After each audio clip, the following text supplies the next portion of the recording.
okay. How can I help? I would like to book a flight to Fiji. When would you like to leave? Today.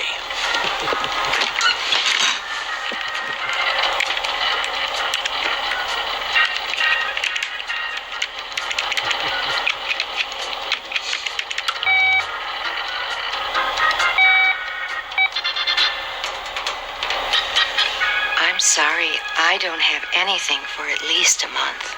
A month? It's the busy season. You want to book the flight? Doesn't matter. I'll make other arrangements. Okay. Last call for Chicago! All aboard!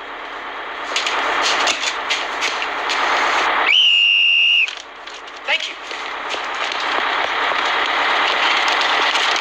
Windy City, here we come. Hi. Hello. Hi. Sisters? Mom, isn't that beautiful? Face the front.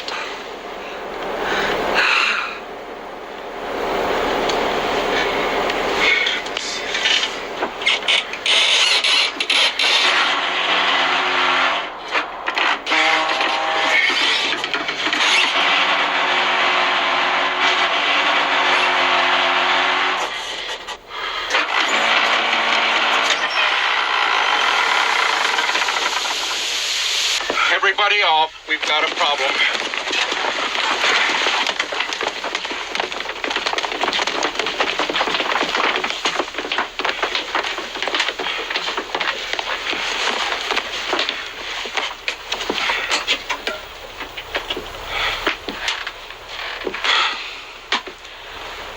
I'm sorry, son.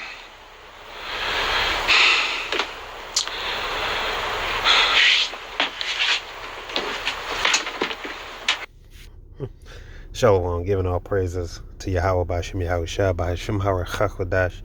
Send double honors to our apostles and elders here, Great Millstone. Peace and blessings to the Lord's hopefully elect. So as you know, that was a scene from the Truman Show. I'm sure you all seen it. If not, it's a good movie, 1998. It's no different from the life that we live, right? No different really from the life we live once you wake up to the fact that you're living in the Matrix. And I just thought about this scene. This scene stuck with me for some time when I last watched it. You know, whoever knows how long ago it was. And what I liked the most was his willingness to just leave. And at the time, you know, when I watched it, and he told the lady when she was like, okay, so when you try to leave, he said today. At that time, I said, yo, man, this man got more faith than me. Okay, because he just knew something ain't right. This world, this life I'm living, something ain't right. Right? So what did he do? One day he just decided, wait till his wife went off to work, and just packed a suitcase and said, I'm out of here. And he was ready to leave right then and there. And you know, man, believe it or not, and yes, it's a movie. We know that. But she's acting out this character known as Truman. Guess what, man? This man has more faith than most Israelites. You want to know why? Or how? Because how many of you will be willing at the drop of a dime to just leave, you know, if you could?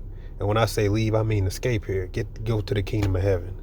How many of you would if you knew you could catch a flight to the kingdom of heaven, or if you could ride a bus to the kingdom of heaven? How many of you all would just pack light and just say, I'm out of here no matter what? The man wanted out of here, man. Or out of there. He didn't care, you know. And I just thought about that, and I really liked it. This is Matthew 13, verse 44, Yahweh Shai, the parable.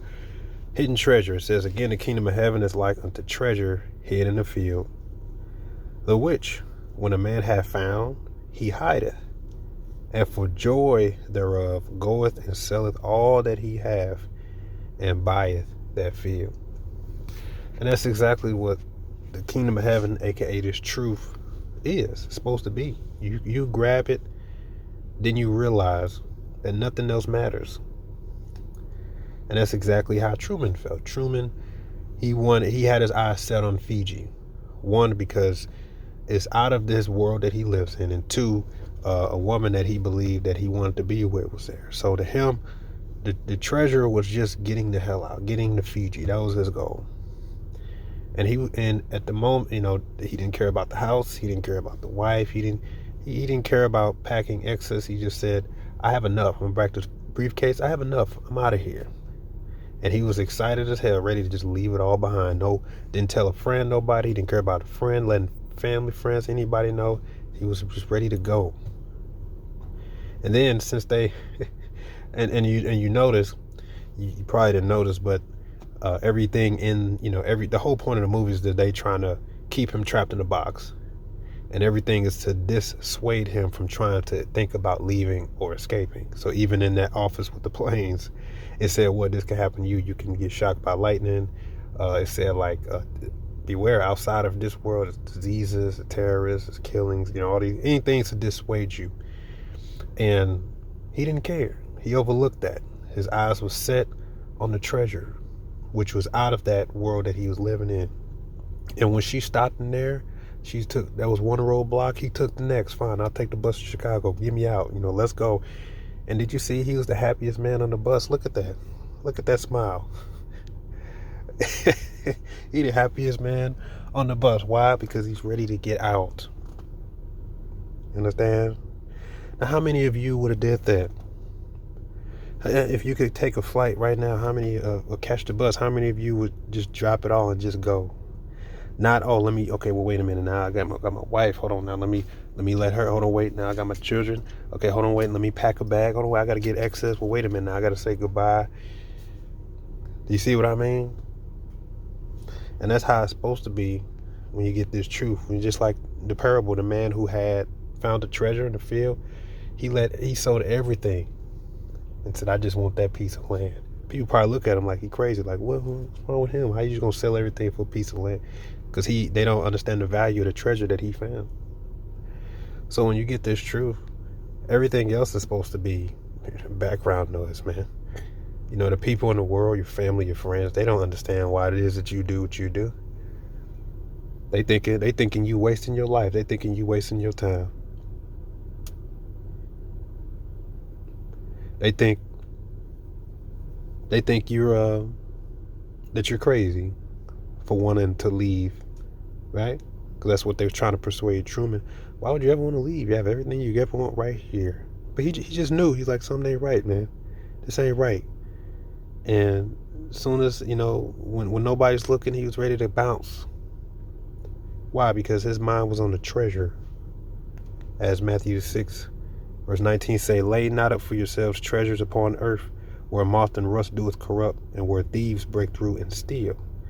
But lay up for yourselves treasures in heaven, where neither moth nor rust doeth corrupt, and where thieves do not break through or steal.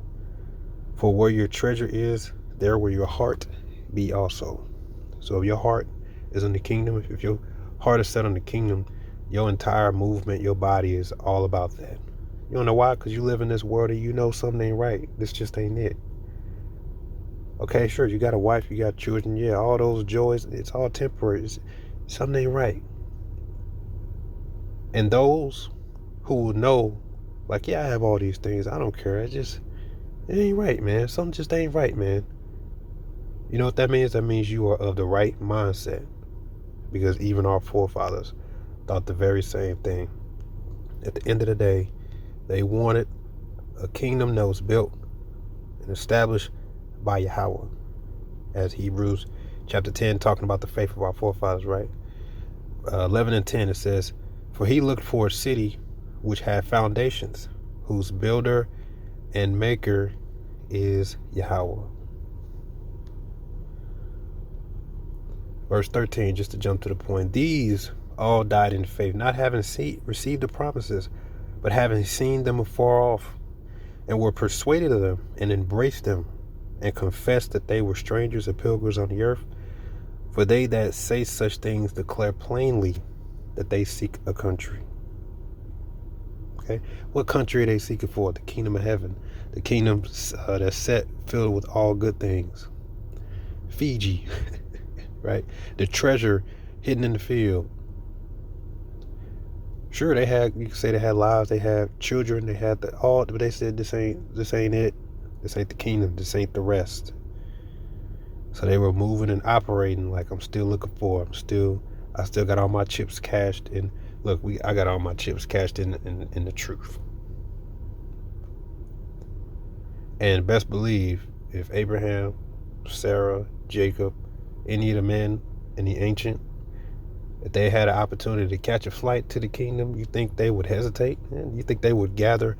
Look, the man gathered a suitcase and said, "This is enough. I'll make it. Just give me a help." Okay. Would any of you hop on a bus right away if you know it'll take you straight to the kingdom, or would you look back? Well, wait a minute. I got this. I got that. Hey, that goes to show you that man Truman got more faith than most. Okay. So examine yourself and ask yourself: is this treasure? Am I that man that Yahweh Shai said? Do I like in this truth as of like that?